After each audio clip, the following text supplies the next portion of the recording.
Conferencia, arrepentimiento, confesión, camino a la salvación, parte 2. Tema central de esta conferencia: falsos profetas. Es muy importante tener en cuenta que la palabra de Dios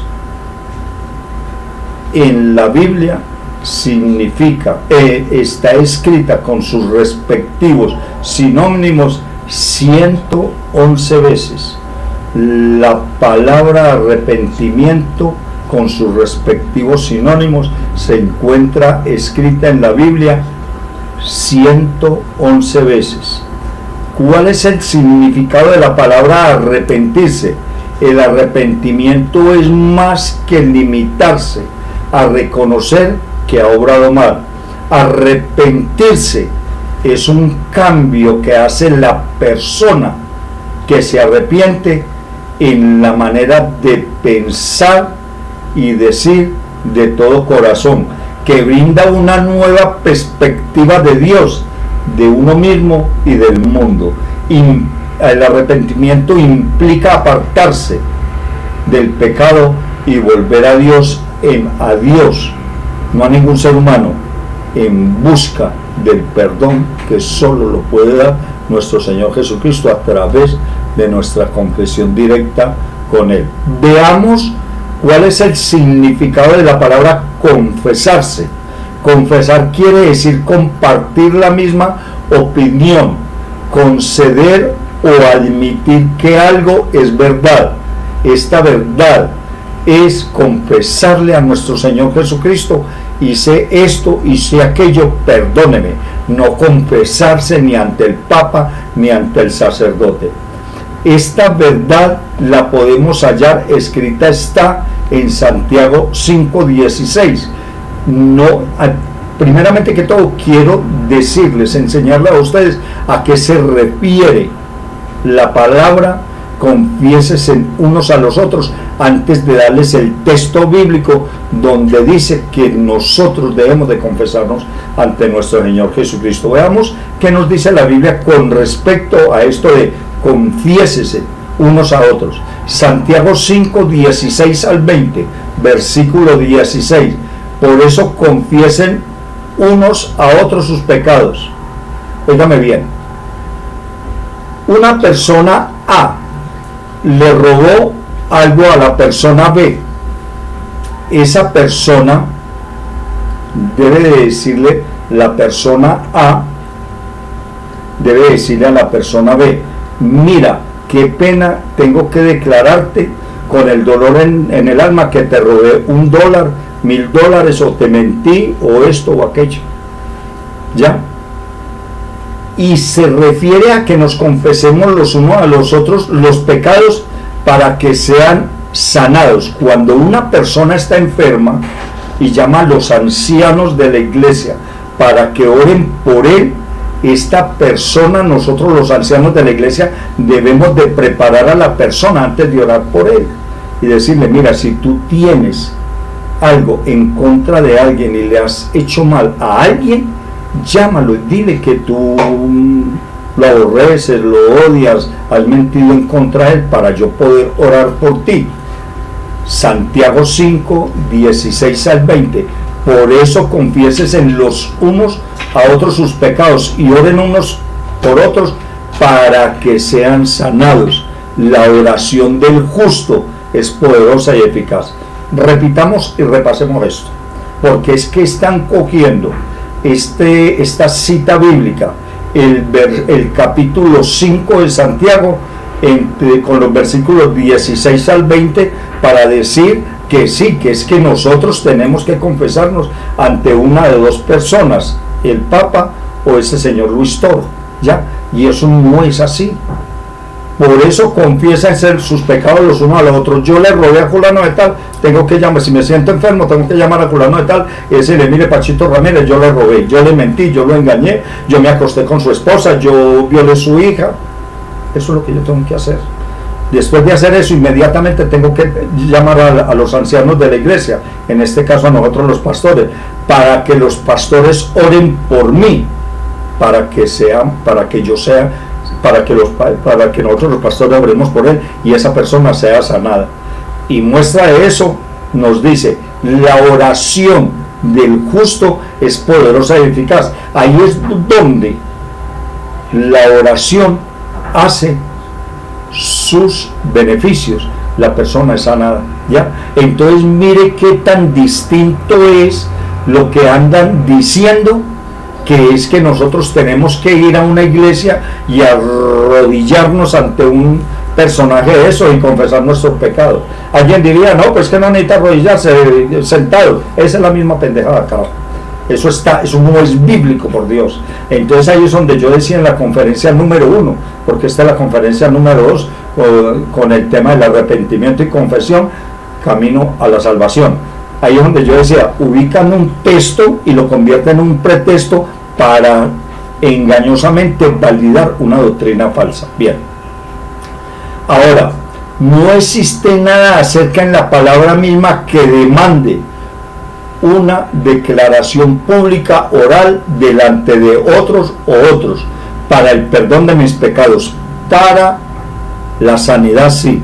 Si está enfermo, oramos para que la persona sea sana, si es la voluntad del Padre, a través de su amado Hijo, nuestro Señor Jesucristo, por medio del Espíritu Santo. Entonces, existe la confesión para sanidad. Cuando nosotros, los ancianos, los pastores de la iglesia, vamos a orar por una persona, pero no existe una confesión de un hombre ante otro hombre o de una mujer ante otro hombre para el perdón de los pecados. Jamás ha existido eso. Bien, ya nos lo advertía la santa palabra de Dios, que tuviéramos cuidado con este tipo de personas. Está escrito, esta verdad la podemos hallar en 2 de Juan, capítulo 7, y es que han salido del mundo muchos engañadores que no confiesan que Jesucristo ha venido en cuerpo. El que así actúa es el engañador y el anticristo. Ellos pueden creer en Jesucristo, hacerle creer que creen en Jesucristo. Sí creen, pero lo están suplantando, diciendo que ellos pueden perdonar pecados. Y es que, vuelvo y le repito, la Biblia nos enseña muy claramente que es Jesucristo el único intercesor, el único que perdona nuestros pecados. Bien, en la Biblia, en el libro de Romanos, nos enseña específicamente que la confesión se hace delante de Dios y no delante del señor Papa llamado Francisco, ni delante del señor sacerdote llamado Luis Toro. Escrito está en Romanos 14, versículo 11. Abro texto bíblico con el versículo 11. Así está escrito: tan cierto como que yo vivo, dice el Señor, ante mí. Oiga, dice el Señor. Francisco, no. Luis Toro, tampoco. Romanos 14, 11, versículo 11, está escrito. Es Dios mismo, a través de su amado Hijo, nuestro Señor Jesucristo, por medio del Espíritu Santo, que nos enseña. Versículo 11, está escrito: tan cierto como que yo vivo, dice el Señor, ante mí, ante Dios, se doblará toda rodilla y toda lengua confesará a Dios, no a Luis Toro ni a Francisco el del Vaticano. Tengamos muy, pero muy presente que ningún ser humano está autorizado por Dios para recibir la confesión de una persona, y mucho menos para perdonar los pecados del ser humano, ya que este señor que acabamos de ver en el video usa uno o más pretextos bíblicos para usarlos con el pretexto para, según él, validar sus exposiciones fraudulentas, engañando y perjudicando la salvación que Dios nos ha dado a todo género humano.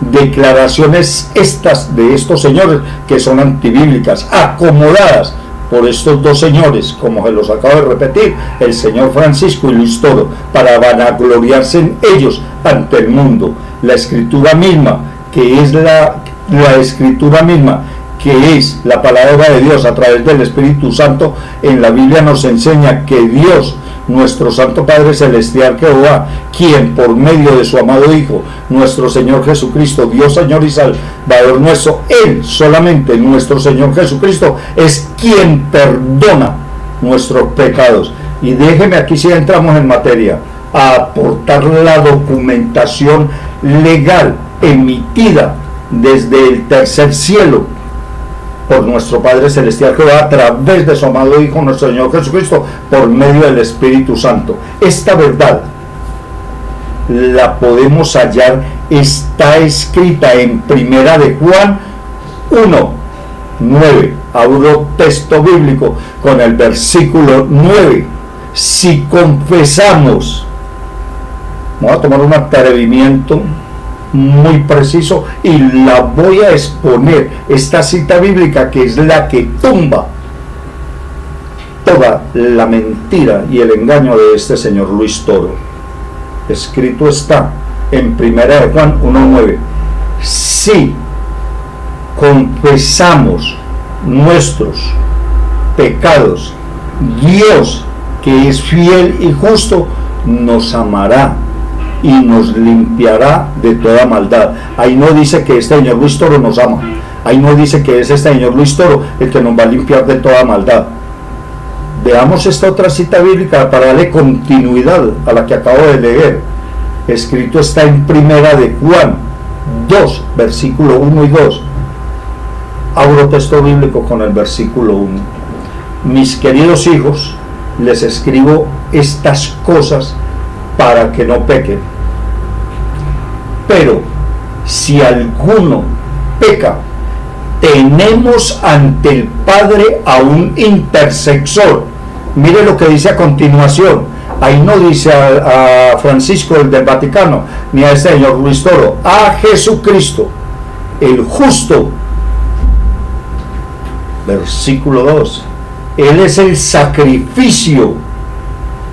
Oiga, demanda la palabra que tiene que haberse sacrificado para él perdonar nuestros pecados. ¿Y quién es el único que lo ha hecho en la vida, en la historia del ser humano? Solamente el Hijo primogénito de nuestro Santo Padre Celestial Jehová. Versículo 2, lo repito, retomo la lectura del versículo 2.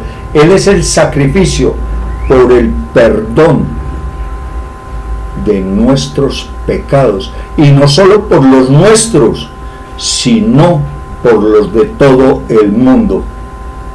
Nuevamente les repito, les recomiendo, para bien de su propia salvación, no se dejen engañar por este tipo de personas que andan difundiendo mentiras, engañando a las personas que de buena voluntad los escuchan. Estas personas que predican, exponen este tipo de argumentos abusando de la falta de conocimiento que tiene el pueblo de Dios.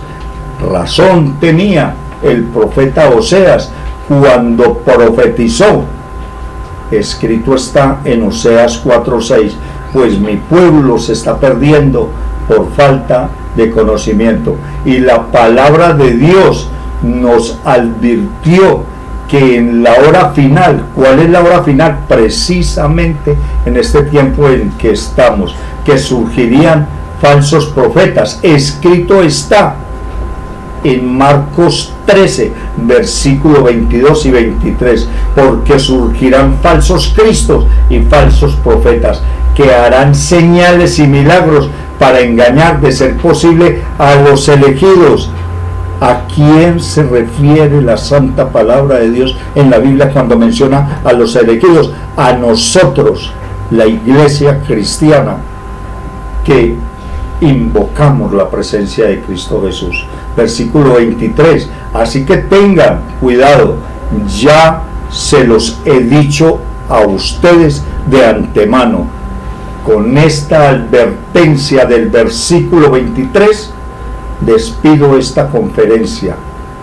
Así que tengan cuidado, se los he dicho a ustedes todo de antemano. Ya están advertidos que estos dos señores no tienen ni potestad ni facultad emitida desde el tercer cielo por nuestro Santo Padre Celestial, Jehová, ni mucho menos por su amado Hijo, nuestro Señor Jesucristo, ni mucho menos en el Espíritu Santo, porque aquí en la Santa Palabra de Dios nos dice que yo o ningún ser humano tengamos que confesarnos, o que debamos de confesarnos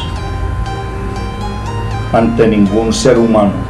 Es una potestad celestial que solo nuestro Santo Padre Celestial Jehová se la ha dado a su amado Hijo, nuestro Señor Jesucristo, como escrito está en Juan 3:16, porque tanto amó Dios al mundo que dio a su Hijo unigénito, para que todo aquel que crea en Él no se pierda y tenga vida eterna. Que el Señor los guarde y los bendiga a aquellas personas que escuchan la palabra de Dios y hacen caso de la misma y no hacen caso de ningún ser humano. Buen día, muchas gracias.